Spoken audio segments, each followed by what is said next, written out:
Oh, Santa Rita, a faithful wife and caring mother, you show the way for us to live our daily lives in holiness and zeal, in loving surrender to all that God wills through Christian model. We sing with joy through Santa Rita's praises. To God our loving hearts we raise, till all our days be filled with God's wonders, such rose in Rita's hands, blossoms in every season.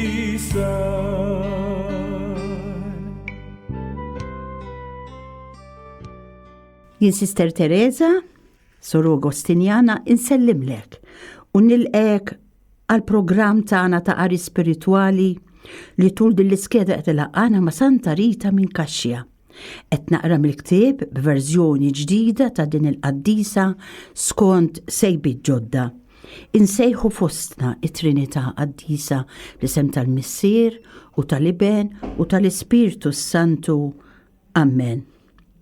Talba Santa Rita nitolbok tenni biex inħares lejk lejn id-batija li inti għaddejt minna u minkejja kollox, mhux biss bqajt temmen, iżda tlabt il-mulej biex jagħtik xewka mill-kuruna tax-xewk tiegħu biex bekk taqsam miegħu dik l-agonija li huwa ġarrab bl-imħabba għalina. Għamel li btalbek anki jien nkun kapaċi niflaħ għal kull dbatija ħalli meta l-mulej jisejjaħli nieħu l-premju li nibqa' ngawdih għall-eternità bħalma għamilt int. Inkomplu eżis semmija il-qari tagħna se nitkellmu llum fuq Rita, modell ta' ħajja evanġelika. Inkiteb ħafna dwar daw l-aħħar żminijiet li qegħdin ngħixu fihom. L-aħħar seklu mfaħħar għall-avvanz kbir li sar fil-progress u speċjalment fir-riċerka xjentifika, imma disgrazzjatament f'dik li morali morna lura ħafna, tlifna triq. Fil-fatt hawn min qed isejjaħ żminijietna bħala era ta' faqar kbir spiritwali. U dan u frott ta' beżat, ansjetà u ġieħ mentali u tal-qalb, insikurtà, diżorjantament u aljenazzjoni. Il-familja u l-iskola m'għadhomx essenzjalment jagħtu formazzjoni soda spiritwali umana. Għalkemm dan hu kwadri pessimista, ma rridux naraw kollox iswed però, mhux kollox hu mitluf. Il-bniedem huwa ħolqien ta' ħafna riżorsi u allura għandu l-qawwa li jerġa' jinbidel, isir ġdid. Meta ħajjat, ikun irid ifassal xi libsa ġdida. L-ewwel jiddisinja l-mudell, imbagħad fuqu jfassal, iħid u joħloq libsa ġdida. Il-qaddisin eżissemmija huma mudelli għalina, jeħtieġ li nfasslu l-qdusija tagħna fuq l-eżempju tagħhom. Fl-arja qed jinħass ir-riħ tal-bidla, qed jinħass il-bżonn ta' ħajja ġdida spiritwali wara il-materjaliżmu sfrenat li ħonoqna u sturdina. Qed jinħass il-bżonn li nidħlu fina nfusna, ngħixu fil-kwiet biex nerġgħu nakkwistaw il-ħlewwa. Isimgħu għadi ħobb jgħidha Sant'Augustin li noqogħdu magħna infusna, noqogħdu fil-kwiet magħna nfusna. U semmejna l-qaddisin bħala modelli għalina. Santa Rita u ġvera, iżgur modell mill-aqwa lina, mara sempliċi mistoħbija fil-villaġġ żgħir imdawwar bil-muntanji ta' Rocca Parena, imma li issa bħal xema tixel qed titfa' dawl Rita fuq id-dinja kollha. Ħalli naraw kif dil qaddisa qed tagħmel dan. Flimkien ġveru imxejna matul il-ħajja tagħha u komplejna biex rajnija issir qaddisa. Huwa tajjeb li nifqu u nirriflettu dwar l-għażliet li kellha tagħmel. Għaliex għamlithom? X'messaġġ ridet twaslilna u x'ridet tallimna? Fuq kollox tajjeb li ftakru li Rita matul il-ħajja tagħha fuq din l-art għaddiet minn stadji tal-ħajja differenti. Kienet bint, arusa, armla u reliġjuża li offrit ħajjita kollha kemm hi lil Kristu. Imma għal dawk issa li jridu fuq xiex jirriflettu, sa nikkwotaw siltiet minn diskorsi tal-Papa Franġesku li tant jaqblu mal-istorja tal-ħajja tal-qaddisa tagħna.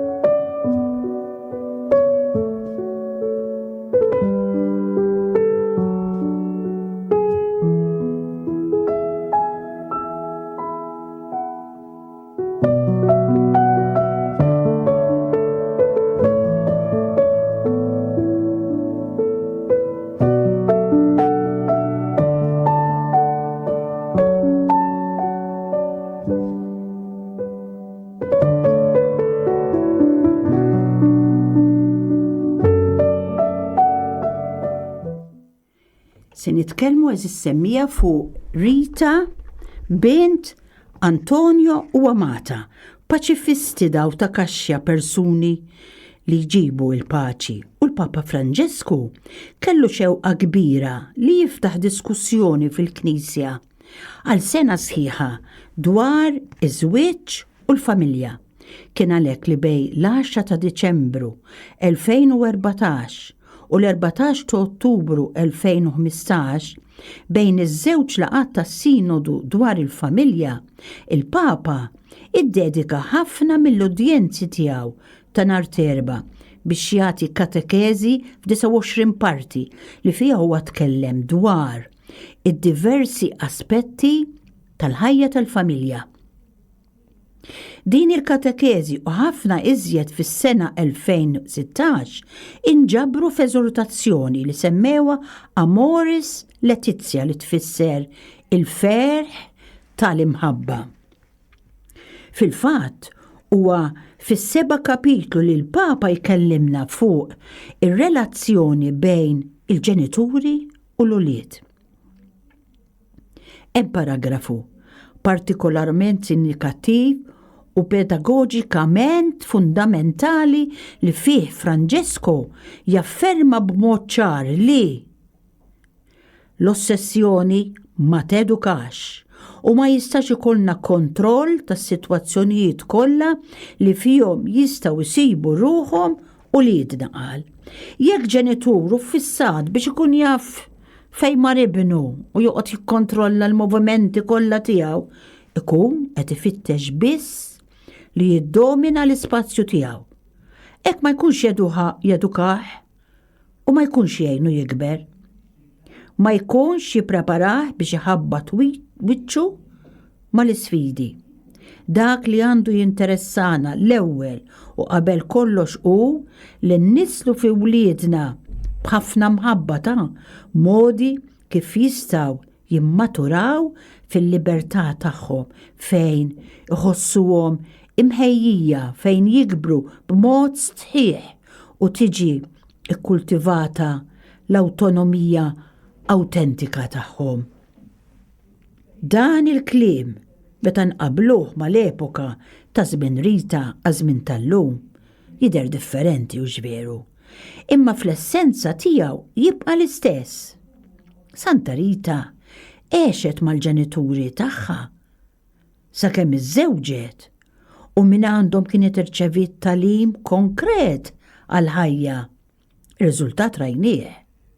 Minn għandhom kienet talmet dawk il-valuri u l-prinċipi li baqgħu jakkumpanjawha fl-istati kollha ta' ħajjitha, speċjalment it-talb mibni fuq l-ispirtu evanġeliku. Fid-dar ta' Rocca Porrena Rita għarfet tgħix fl-ubbidjenza u r-rispett lejn l-eżiż ġenituri li tant kienet tħobb. Llum nużaw kliem bħal ngħidu aħna irġulija, responsabilità, għaqal. Rita flimkien mal-ġenituri tagħha kienu joħolqu nukleo, ċellula familjari kif sejħilha l-Konċilju Vatikan II jew aħjar Knisja Domestika. Rita, fuq l-eżempju tal-ġenituri tagħha, talmet iġġipruħa ta' mara u żiet il-qudiem ta' mara miż-żewġa meta saret Mart Pawlo u om ta' żewġ ulied.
Issa se nitkellmu fuq Rita, Arusa u om. Fl-eżortazzjoni Amoris Laetitia li għadna il-ferħ tal-imħabba, il-Papa jaffronta it-tema tal-formazzjoni tal-arajjes fil-mixja ta' tħejjija għaż-żwieġ, tat-tisħib tal-miżżewġin fl-ewwel snin tal-ħajja taż-żwieġ, inkluża t-tema tal-paternità responsabbli. Imma anki ta' xi sitwazzjonijiet komplessi u b'mod partikolari fi kriżi. Għax jaf li kull kriżi tostor warajha aħbar tajba li jeħtieġ narfu nisimgħu billi insinnu l-widna tal-qalb tagħna. Jiġu miflija ċerti kawżi ta' kriżi fosthom id-dewmien ta' maturità affettiva. Barra minn hekk naqraw dwar it-tisħib tal-persuni abbandonati, separati jew divorzjati u jisħaq fuq l-importanza tar-riforma riċenti fil-proċessi tal-każi ta' nullità ta' żwieġ. Tissemma id-tbatija tal-ulied fis-sitwazzjonijiet ta' konflitt u jikkonkludi hekk il-Papa jgħid id-divorzju u ħażin. U jħassibna qatih li qed jiżdied l-att ta' divorzji.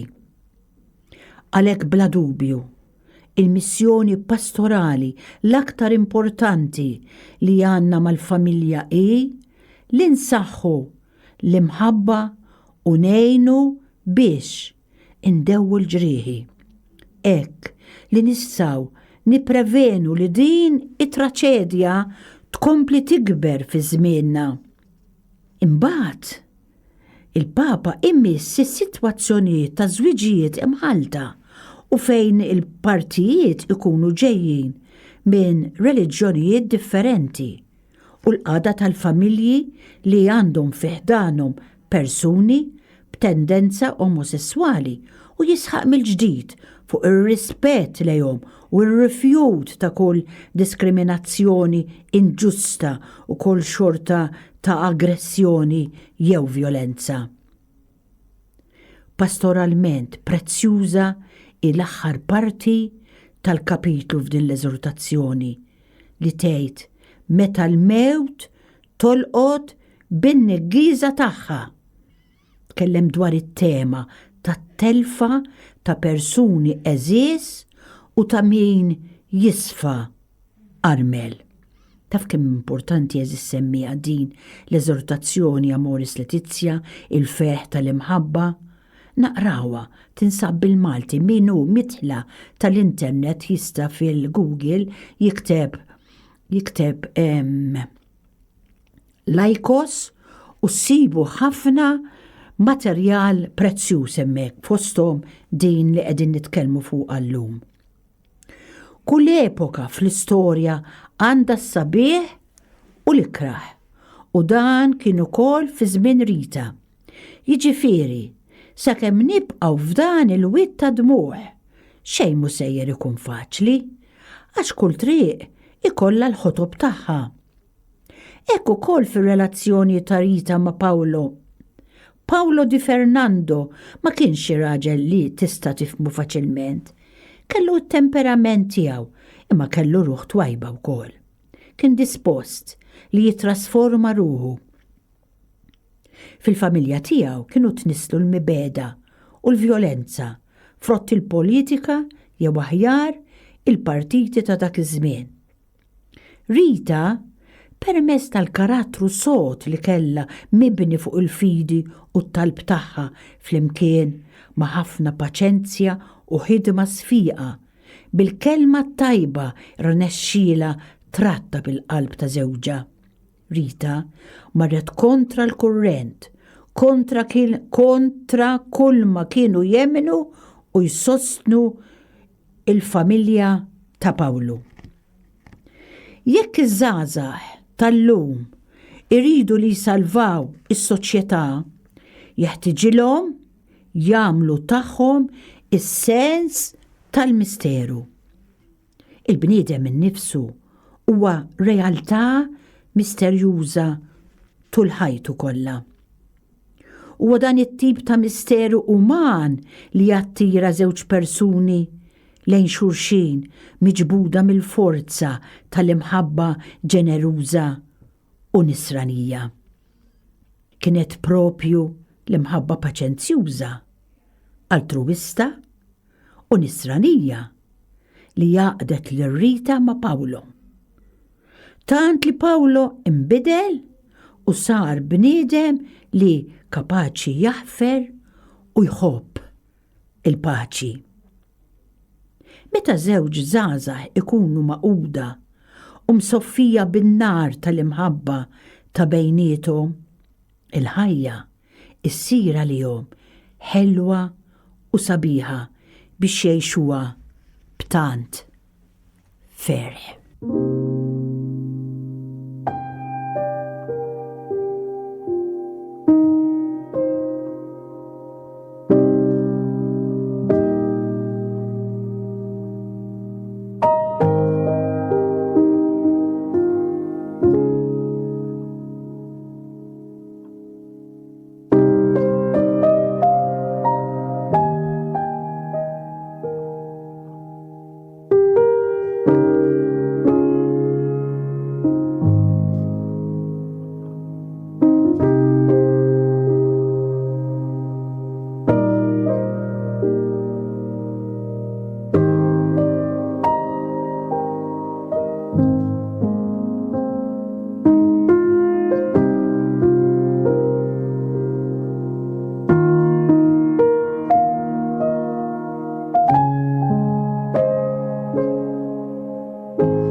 Se nitkellmu issa fuq Rita Armla tal-Maħfra.